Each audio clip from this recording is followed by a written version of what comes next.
कहानी की शुरुआत में हम देखते हैं कि घने जंगल के बीच जैरेन अपनी जान बचाने के लिए भाग रहा होता है। उसके पीछे एक विशाल खूंखार अजगर पड़ा होता है जो किसी भी इंसान को पल भर में निगल सकता है। अपनी जान बचाने के लिए जैरेन मजबूरी में अपने मरे हुए दोस्त की लाश को एक जंगली सुअर के शव के साथ बांधकर अजगर के सामने फेंक देता है ताकि वो कुछ देर के लिए उसका ध्यान भटका सके। लेकिन हालत तब और खराब हो जाती है जब भागते वक्त उसकी पीठ पर बंधा सुअर अचानक जिंदा हो जाता है। उसे समझ आ जाता है कि अगर इस जंगल से जिंदा निकलना है तो उस अजगर का अंत करना ही पड़ेगा। इसके कुछ दिन पहले कहानी हमें शहर में ले जाती जहां डग नाम का एक वेडिंग डायरेक्टर अपने क्लाइंट्स को शादी की वीडियो का प्लान समझा रहा होता है। क्योंकि क्लाइंट्स को हॉरर फिल्में पसंद थीं, इसलिए डग ने उनकी शादी के लिए एक डरावना और थ्रिल से भरा कॉन्सेप्ट तैयार किया था। लेकिन क्लाइंट्स उसका आइडिया तुरंत रिजेक्ट कर देते हैं और कहते हैं कि उन्हें सिंपल और खुशियों से भरी वीडियो चाहिए। दूसरी तरफ ग्रिफ नाम का एक संघर्ष कर रहा एक्टर अपने करियर को बचाने की कोशिश कर रहा होता है। लंबे समय से उसे कोई काम नहीं मिला था, इसलिए वह इस नए रोल को लेकर काफी गंभीर था। लेकिन शूटिंग के दौरान अपनी अजीब एक्टिंग और नकली एक्सेंट की वजह से वह बार बार सीन खराब कर देता है, जिससे परेशान होकर डायरेक्टर उसे सेट से निकाल देता है। स्टूडियो से बाहर निकलते वक्त ग्रिफ की नजर अचानक एक पुरानी मॉन्स्टर फिल्म के पोस्टर पर पड़ती है। तभी उसके दिमाग में एक खतरनाक लेकिन पागलपन भरा आइडिया आता है। उसी दौरान उसे अपने बचपन के दोस्त डग का मैसेज मिलता है जिसमें वो उसे अपनी बर्थडे पार्टी पर बुलाता है। ग्रिफ तुरंत वहाँ पहुँच जाता है। पार्टी में उनके बाकी पुराने दोस्त भी मौजूद होते हैं, केनी और क्लेयर। ये चारों बचपन से ही फिल्मों के दीवाने थे। इसी बीच ग्रिफ अपने नए आइडिया के बारे में दोस्तों को बताता है। वो असली जंगल में जाकर एक रियल मॉन्स्टर फिल्म शूट करना चाहता था ताकि उसकी जिंदगी और करियर दोनों बदल जाएं। पहले तो सबको उसका आइडिया मजाक लगता है, लेकिन धीरे धीरे सभी इस एडवेंचर के लिए तैयार हो जाते हैं। उस रात डग घर लौटता है तो देखता है कि उसका बेटा उन्हीं की पुरानी बनाई हुई फिल्में देख रहा है। ये देखकर उसके अंदर दबी हुई पुरानी भावनाएं फिर जाग उठती हैं। वह उसी रात गाड़ी उठाकर सीधे ग्रिफ के घर पहुंच जाता है और कहता है कि अब वो इंतजार नहीं करेगा, वो इस फिल्म को जरूर बनाएगा। इसके बाद चारों दोस्त पूरी मेहनत के साथ फिल्म की तैयारी में जुट जाते हैं। उनका प्लान था कि वे 3 हफ्तों के लिए अमेजन के खतरनाक जंगलों में जाकर शूटिंग करेंगे। इसके लिए उन्हें एक नाव चाहिए थी, कैमरे चाहिए थे और सबसे मुश्किल काम था एक असली अजगर ढूंढना जो ज्यादा खतरनाक ना हो। लेकिन जब उन्होंने खर्चा जोड़ा तो बजट लगभग $25 लाख तक पहुंच गया, जबकि बैंक से उन्हें छोटा सा लोन मिला। पैसों की समस्या के बावजूद डग लगातार 1 हफ्ते तक जाग कर स्क्रिप्ट लिखता रहता है। जब बाकी दोस्त उसकी स्क्रिप्ट पढ़ते हैं तो वे हैरान रह जाते हैं। सभी डग की तारीफ करते नहीं थकते और कहते हैं कि ये उनकी जिंदगी की सबसे बेहतरीन कहानी हो सकती है। अमेजन की खतरनाक यात्रा पर निकलने से पहले डग का बेटा उसे एक खास तोहफा देता है। इसके बाद लगभग 6 घंटे की लंबी यात्रा तय करके चारों दोस्त आखिरकार ब्राजील पहुंच जाते हैं, जहां उनका असली एडवेंचर शुरू होने वाला था। ब्राजील पहुंचते ही केनी उन्हें एक स्थानीय सांप पकड़ने वाले आदमी कार्लोस से मिलवाता है। कार्लोस वही शख्स था जिसके पास वो विशाल अजगर मौजूद था जिसकी उन्हें फिल्म के लिए जरूरत थी। कार्लोस उन्हें अपनी पुरानी जीप तक ले जाता है और रास्ते भर उस अजगर की कहानी सुनाता रहता है। वह बताता है कि कई साल पहले इलाके में गोल्ड माइनिंग का काम चल रहा था और खदानों से निकलने वाला जहरीला पानी नदी में छोड़ा जा रहा था। उसी जहरीले पानी की वजह से ये अजगर मरने की हालत में पहुंच गया था। कार्लोस ने बड़ी मुश्किल से उसकी जान बचाई और धीरे धीरे उसे ठीक किया। लेकिन समय के साथ यही अजगर कार्लोस के लिए पैसे कमाने का जरिया भी बन गया। कुछ देर बाद कार्लोस सबको उस अजगर से मिलवाता है। जैसे ही वह लकड़ी का बड़ा बॉक्स खोलता है, अंदर मौजूद विशाल सांप को देखकर सभी की हालत खराब हो जाती है। ग्रिफ तो डर के मारे पीछे हट जाता है। तभी कार्लोस एक और डरावनी बात बताता है। वह कहता है कि जंगल में इस सांप से भी 5 गुना बड़े अजगर मौजूद हैं। अगर कभी उनका सामना उन राक्षसी सांपों से हो जाए तो लड़ने की कोशिश मत करना, क्योंकि एक बार अजगर अपने शिकार को लपेट ले तो कुछ ही सेकंड में उसकी सांसें बंद हो जाती हैं। कार्लोस की बातें सुनकर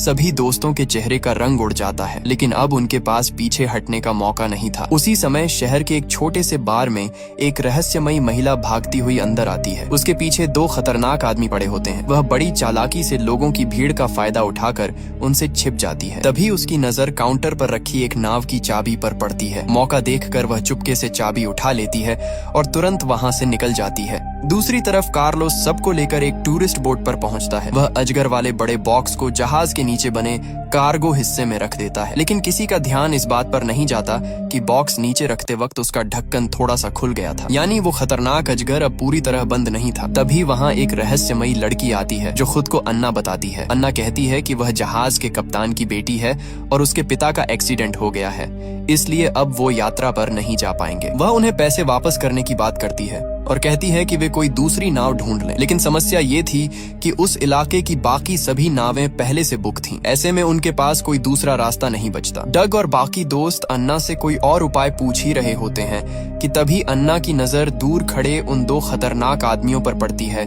जो लगातार उसे तलाश रहे थे। वह तुरंत समझ जाती है कि अगर ज्यादा देर रुकी तो पकड़ी जाएगी, इसलिए वह बिना समय गंवाए सबको जल्दी से जहाज पर चढ़ने के लिए कहती है। इसके बाद अन्ना खुद जहाज के कंट्रोल रूम में जाती है और बड़ी आसानी से नाव चालू करके बंदरगाह से बाहर निकाल देती है। लेकिन दूसरी तरफ वे दोनों गुंडे हार नहीं मानते। वे पोर्ट ऑफिस पहुंचते हैं और मारपीट करके जहाज की जानकारी हासिल कर लेते हैं। उस रात सभी दोस्त एक साथ बैठकर अपने सपनों की फिल्म के लिए जश्न मनाते हैं। वे मजाक मस्ती करते हुए फिल्म की बाकी शूटिंग और लोकेशंस की प्लानिंग करते हैं। अगले ही दिन सुबह सुबह फिल्म की शूटिंग शुरू हो जाती है। दिन में सभी लोग फिल्म की शूटिंग करते और रात को कार्लोस केनी को सिखाता कि कैमरे में अजगर को और ज्यादा डरावना और असली कैसे दिखाया जाए। धीरे धीरे केनी की फिल्म मेकिंग स्किल्स काफी बेहतर हो जाती हैं और उनकी फिल्म भी उम्मीद से ज्यादा शानदार बनने लगती है। इसी दौरान ग्रिफ और क्लेयर, जो कभी एक दूसरे से प्यार करते थे, फिर से करीब आने लगते हैं। एक रात सभी लोग बैठकर फिल्म के अगले सीन पर चर्चा कर रहे होते हैं। तभी ग्रिफ अचानक कहानी में बदलाव का आइडिया देता है। वह कहता है कि अगर फिल्म में विलन को साधारण तरीके से मारने की बजाय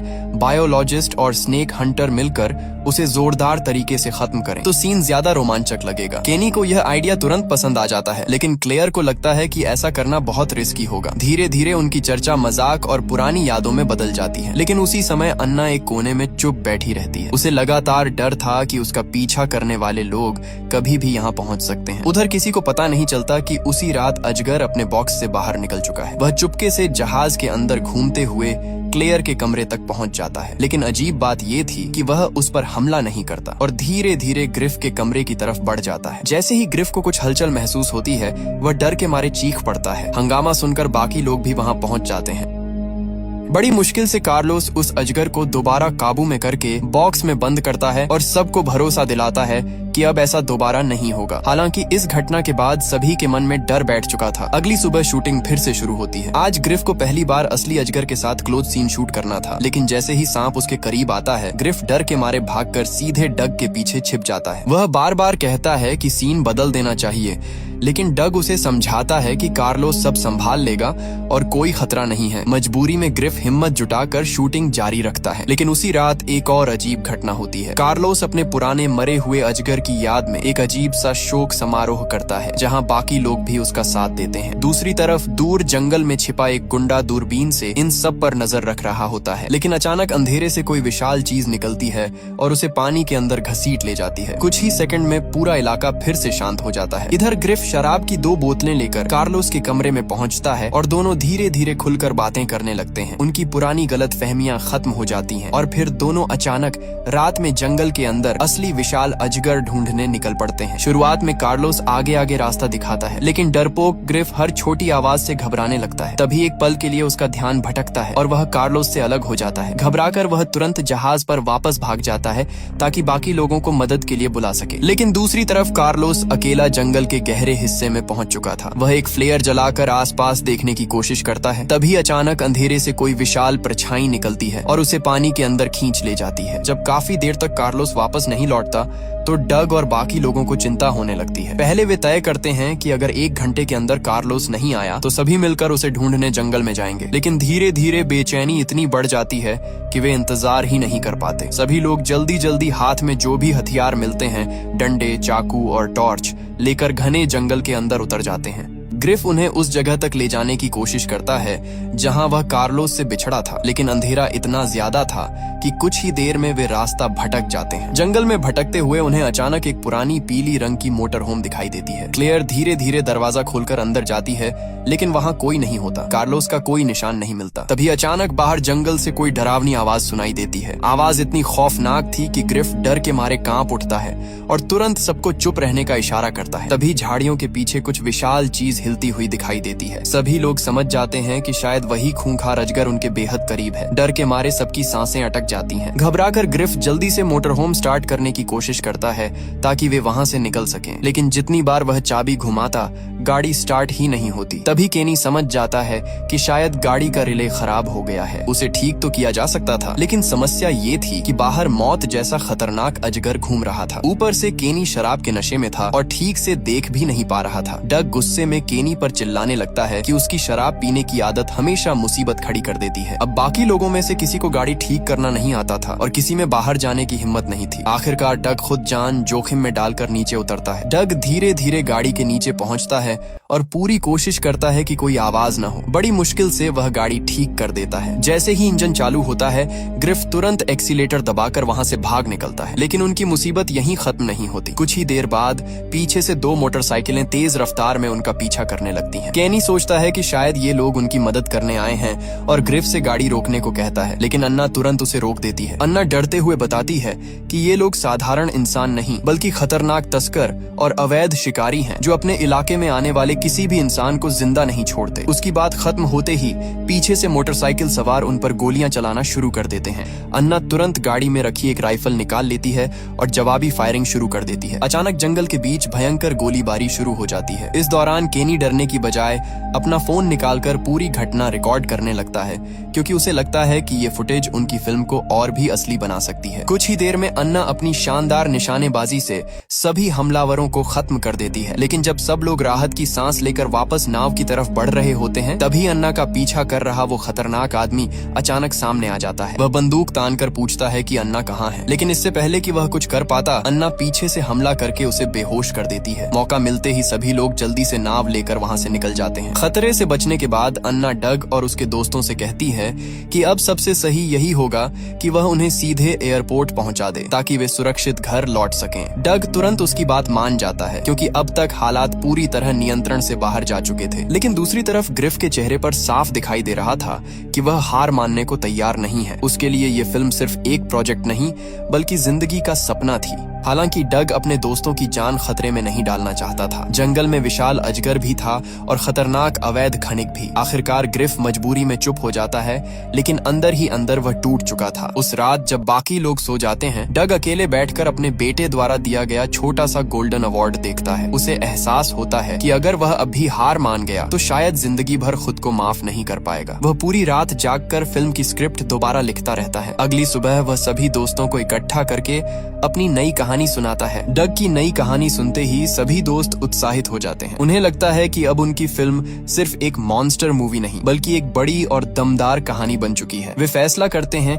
कि चाहे जो भी हो जाए, इस बार वे अपने अधूरे सपने को पूरा करके ही रहेंगे। डग अन्ना को भी फिल्म में एक नया रोल ऑफर करता है। हैरानी की बात ये थी कि अन्ना कैमरे के सामने बेहद शानदार एक्टिंग करती है। उसकी हर परफॉर्मेंस इतनी नेचुरल लगती है कि सभी लोग प्रभावित हो जाते हैं। लेकिन तभी कहानी में एक नया मोड़ आता है। शूटिंग के दौरान अचानक 2 बड़ी नावें उनके जहाज के पास से गुजरती हैं। पहली नजर में ऐसा लगता है कि शायद कोई और फिल्म यूनिट भी जंगल में शूटिंग कर रही है, लेकिन क्लेयर और केनी एक दूसरे की तरफ देखकर समझ जाते हैं कि मामला कुछ और है। जब उन बड़ी नावों के लोगों को फिल्म के बारे में बात करते सुना जाता है तो डग और बाकी दोस्तों को शक होने लगता है। तभी डग अचानक ग्रिफ से सीधा सवाल पूछता है, क्या उसने सच में फिल्म के राइट्स खरीदे थे? कुछ पल की खामोशी के बाद सच्चाई सामने आ जाती है। ग्रिफ ने शुरुआत से ही सबसे झूठ बोला था। उसके पास किसी फिल्म का कोई अधिकार नहीं था। वह सिर्फ अपने दोस्तों को इस खतरनाक सफर पर लाने के लिए झूठी कहानी बना रहा था। ये सुनते ही डग का गुस्सा फूट पड़ता है। वह चीखते हुए कहता है कि उसने इस फिल्म के लिए अपनी जान तक दांव पर लगा दी, जबकि ग्रिफ ने उसे शुरू से बेवकूफ बनाया। इतने सालों की दोस्ती और भरोसा एक पल में टूट जाता है। गुस्से में डग उसी वक्त ग्रिफ को फिल्म से निकाल देता है। दूसरी तरफ ग्रिफ भी जिद में आ जाता है। क्लेयर उसे रोकने की बहुत कोशिश करती है, लेकिन वह किसी की नहीं सुनता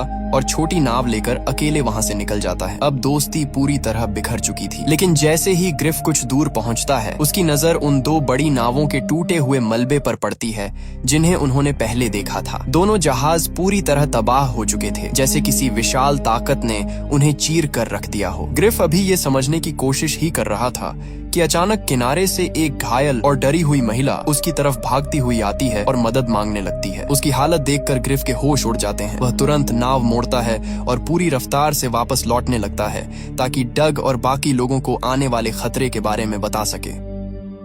उधर दूसरी तरफ डग और बाकी लोग अब भी अनजान थे कि मौत उनकी तरफ बढ़ रही है। डग एक खूबसूरत जगह देखकर वहां कुछ सीन शूट करने का फैसला करता है, लेकिन क्लेयर कहती है कि पहले ग्रिफ को ढूंढना जरूरी है। दोनों के बीच बहस चल ही रही होती है कि अचानक अन्ना बंदूक निकालकर सब पर तान देती है। वह उन्हें जबरदस्ती नाव से नीचे उतरने का आदेश देती है। सभी लोग हैरान रह जाते हैं क्योंकि जिस अन्ना पर उन्होंने भरोसा किया था वही अब उनके खिलाफ खड़ी थी। जब ग्रिफ वापस जहाज पर पहुंचता है तो वहां कोई नहीं होता। पूरी नाव खाली पड़ी थी, सिर्फ एक छोटी बोट किनारे लगी थी जिसमें एक राइफल रखी हुई थी। वहीं दूसरी तरफ अन्ना डग, केनी और क्लेयर को जंगल के अंदर बनी एक झोपड़ी तक ले जाती है। वहां वह उन्हें पानी के अंदर छिपे बैग निकालने को कहती है। जैसे ही डग बैग खोलता है उसके अंदर चमकता हुआ सोना देखकर सब दंग रह जाते हैं। अब सच सामने आता है कि अन्ना सिर्फ नाव चलाने वाली लड़की नहीं बल्कि अवैध सोने की तस्करी करने वाले गिरोह का हिस्सा थी। धोखे से भड़का डग गुस्से में सोने से भरा एक बैग वापस पानी में फेंक देता है। तभी अचानक वही खतरनाक आदमी वहां पहुंच जाता है जो पहले से अन्ना का पीछा कर रहा था। वह बंदूक तानकर अन्ना को हथियार नीचे रखने को कहता है, लेकिन फिर वह खुद को सरकारी एजेंट बताता है। उसका कहना था कि वह सरकार की तरफ से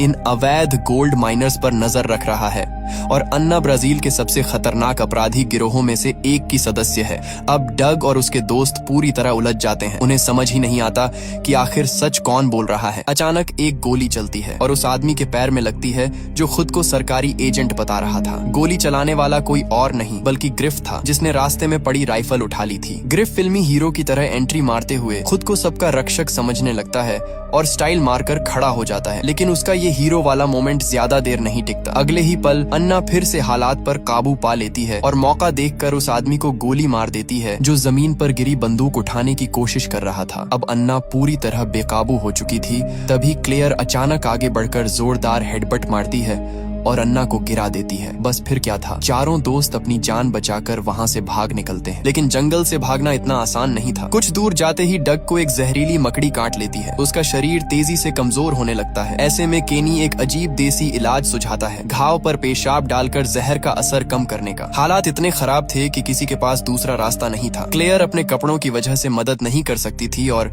ग्रिफ कई दिनों से पानी की कमी की वजह से खुद बुरी हालत में था। आखिरकार ये शर्मनाक जिम्मेदारी केनी को निभानी पड़ती है। बड़ी मुश्किल से वे डग की हालत थोड़ी संभाल पाते हैं, लेकिन सभी समझ चुके थे कि उसकी जान अभी भी खतरे में है। इसी दौरान डग टूटे हुए दिल से ग्रिफ से माफी मांगता है। वह स्वीकार करता है कि सालों पहले उसे ग्रिफ को अपने साथ लॉस एंजलिस ले जाना चाहिए था। दूसरी तरफ ग्रिफ भी रोते हुए मानता है कि फिल्म के राइट्स को लेकर उसने सबसे झूठ बोला और अपने दोस्तों का भरोसा तोड़ा। इतने सालों की नाराजगी और दर्द आखिरकार बाहर आने लगता है, लेकिन क्लेयर समझ जाती है कि अगर वे वहीं रुके रहे तो कोई भी जिंदा नहीं बचेगा। इसलिए वह जबरदस्ती सबको आगे बढ़ने पर मजबूर करती है। काफी देर तक भटकने के बाद वे लोग एक ऊंची जगह पर पहुंचते हैं जहां से जंगल का थोड़ा साफ नजारा दिखाई देता है। केनी दूरबीन निकालकर सुरक्षित रास्ता ढूंढने की कोशिश करता है। तभी आसपास झाड़ियों में कुछ अजीब आवाजें सुनाई देने लगती हैं। डरते हुए ग्रिफ आगे बढ़कर देखता है और जो नजारा उसके सामने आता है उसे देखकर उसके होश उड़ जाते हैं। वहाँ कई जानवरों की सड़ी हुई लाशें पड़ी थीं, जिनमें एक मरा हुआ जंगली सुअर भी था। सभी समझ जाते हैं कि ये विशाल अजगर का खाना जमा करने का ठिकाना है। अब उनके पास बचने का सिर्फ एक ही रास्ता था, किसी तरह अजगर का ध्यान भटकाना। मजबूरी में वे डग के बेहोश शरीर और मरे हुए सुअर को चारे की तरह इस्तेमाल करने का फैसला करते हैं। जैसे ही केनी सब सेट करता है,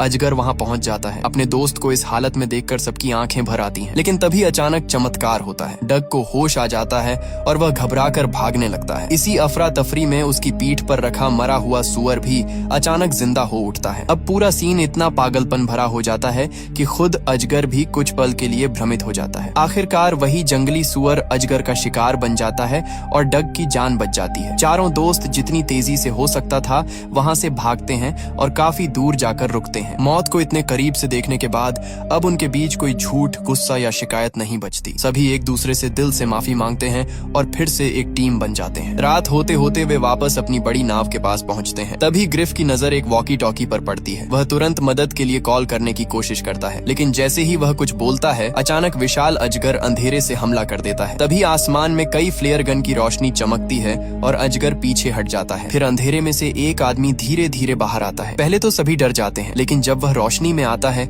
तो वे हैरान रह जाते हैं। वो कोई और नहीं बल्कि पुरानी एनाकोंडा फिल्मों का मशहूर अभिनेता आइस क्यूब होता है। आइस क्यूब उन्हें जंगल के अंदर एक सुरक्षित जगह पर ले जाता है। वहाँ पहुँचते ही डग तुरंत उससे पूछता है कि उनकी फिल्म के स्क्रिप्ट में विशाल अजगर को कैसे मारा जाना था, लेकिन जवाब सुनकर सभी हैरान रह जाते हैं। एस बताता है कि फिल्म का लेखक अभी तक उस हिस्से की स्क्रिप्ट पूरी ही नहीं कर पाया था, यानी जिस प्लान के भरोसे वे अपनी जान बचाने की उम्मीद लगाए बैठे थे वो कभी लिखा ही नहीं गया था। तभी एस को अचानक याद आता है कि डायरेक्टर ने जंगल में कई जगह बड़े बड़े विस्फोटक और आतिशबाजी वाले ट्रैप लगवाए थे ताकि इमरजेंसी में उनका इस्तेमाल किया जा सके। हालांकि किसी को नहीं पता था कि उन्हें चालू कैसे करना है। तभी केनी, जो अब तक नशे से पूरी तरह बाहर आ चुका था, कहता है कि उसे सिस्टम समझ आ गया है और वह इन्हें एक्टिव कर सकता है। इसके बाद एस अपने बाकी साथियों को बचाने के लिए अकेले जंगल में वापस जाने का फैसला करता है। जाने से पहले वह सबके साथ एक फोटो खिंचवाता है, जैसे उसे पहले से एहसास हो कि शायद वह वापस ना लौटे। उसके जाते ही डग और बाकी दोस्त तुरंत एक आखिरी प्लान बनाते हैं। केनी को लाइट और धमाकों का कंट्रोल संभालना था, क्लेयर को जनरेटर चालू करना था और ग्रिफ को विस्फोट का रिमोट दिया गया। वहीं डग खुद गाड़ी चलाकर उस विशाल अजगर को तय किए गए जाल की तरफ खींचने वाला था। प्लान बेहद खतरनाक था क्योंकि इसमें जरा सी गलती का मतलब सीधी मौत था। सारी तैयारियां पूरी होने के बाद ग्रिफ जंगल की तरफ मुंह करके जोर जोर से चिल्लाने लगता है ताकि अजगर बाहर आ जाए, लेकिन तभी अचानक वो दानव जैसी विशाल सांप साइड से हमला कर देता है। अगर डग एक सेकंड भी देर करता तो वहीं खत्म हो जाता। वह पूरी स्पीड से गाड़ी मोड़ता है और किसी तरह उस हमले से बच निकलता है। दूसरी तरफ क्लेयर और केनी जान जोखिम में डालकर बिजली का सिस्टम ठीक करने में जुटे रहते हैं। आखिरकार जनरेटर चालू हो जाता है और पूरा इलाका रोशनी से जगमगा उठता है। अब विशाल अजगर पूरी तरह गुस्से में डग की गाड़ी का पीछा करने लगता है और धीरे धीरे उसी जगह पहुंच जाता है जहां विस्फोटक लगाए गए थे। जैसे ही अजगर जाल के बीच पहुंचता है, केनी चिल्लाकर ग्रिफ को इशारा देता है। ग्रिफ बिना देर किए बटन दबा देता है। अगले ही पल पूरा जंगल एक जोरदार धमाके से कांप उठता है। आग की लपटें आसमान तक पहुंच जाती हैं और ऐसा लगता है कि उस विस्फोट ने विशाल अजगर को खत्म कर दिया है। चारों दोस्त राहत की सांस लेते हुए वहां से भागने लगते हैं, लेकिन तभी जलती हुई आग के बीच से वो विशाल अजगर फिर से बाहर निकल आता है। उसका शरीर बुरी तरह झुलस चुका था, लेकिन वह अब भी जिंदा था। ये देखकर सभी के चेहरे पर मौत का डर साफ दिखाई देने लगता है। उन्हें समझ आ जाता है कि अब बचना लगभग नामुमकिन है। तभी ग्रिफ की नजर पास पड़े एक तेल के ड्रम पर जाती है। अचानक उसे अपने बचपन के दिन याद आते हैं जब वह फिल्मों के हीरो बनने के सपने देखा करता था। वह धीरे धीरे अपनी बंदूक निकालता है, निशाना साधता है और पूरी हिम्मत के साथ गोली चला देता है। गोली सीधे तेल के ड्रम में लगती है और अगले ही पल एक और भयानक धमाका होता है। इस बार आग की लपटें उस विशाल अजगर को पूरी तरह निगल जाती हैं। आखिरकार वो मौत का दानव खत्म हो जाता है। चारों दोस्त मौत के मुंह से जिंदा बाहर निकल आते हैं। कहानी के आखिर में डग और उसके दोस्तों की फिल्म रिलीज होती है और लोगों को बेहद पसंद आती है। उनकी फिल्म हिट हो जाती है और चारों दोस्तों का बचपन का सपना आखिरकार पूरा हो जाता है। कुछ दिनों बाद पुरानी एनाकोंडा फिल्म की स्टार जेनिफर लोपेज डग से मिलने आती हैं। वह बताती हैं कि उन्हें डग की डायरेक्शन बहुत पसंद आई और वो चाहती हैं कि डग अगली एनाकोंडा फिल्म डायरेक्ट करे। ये सुनते ही डग खुशी के मारे बेहोश हो जाता है। इसी के साथ कहानी का सुखद अंत हो जाता है। वीडियो पसंद आई हो तो इसे लाइक करें और चैनल को सब्सक्राइब करना बिल्कुल मत भूलिए। हम फिर मिलेंगे एक और नई और दिलचस्प कहानी के साथ। तब तक अपना ख्याल रखिए। बाय।